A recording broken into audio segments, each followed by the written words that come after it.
In today's street photography video, we're going to be walking the streets of Krakow to see what it has to offer. So I'll be using the Olympus OM-10 35mm camera, as well as a coloured roll of film that I randomly found in an old drawer. So even though this roll of film was most likely expired, I still managed to get some pretty decent photos. Now, one thing that really surprised me about Krakow is just how colourful the city is. There seemed to be this constant theme of light pastel colours that really brought the place to life.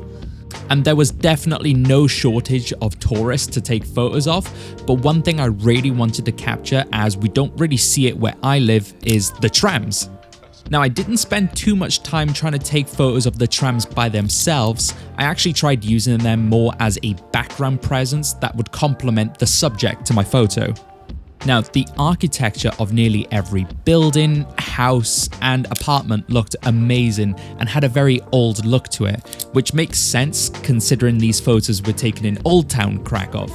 So the only downside to Krakow is that it's a huge tourist location, and where there's tourists, there's also people handing out flyers advertising their room of mirrors or room of illusions, something along those lines. Now, this is something I don't usually mind, but some of those streets were so bad with it that we would purposely avoid those streets altogether. But that aside, Krakow was the perfect place to spend a week exploring and learning about the country's history.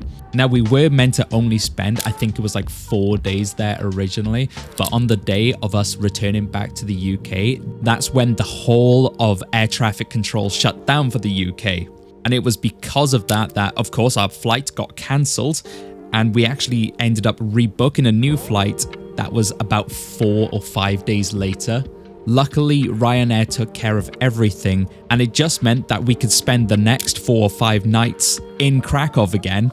And conveniently this time, we actually ended up in a much nicer room, and it was more than what we could have ever asked for. And I think of all the trips that we had done this year, if there was one trip where I had to stay an extra 4 or 5 days due to air traffic going down in the UK, Poland would have definitely been my top choice. So I'm glad it happened here if it had to happen anywhere.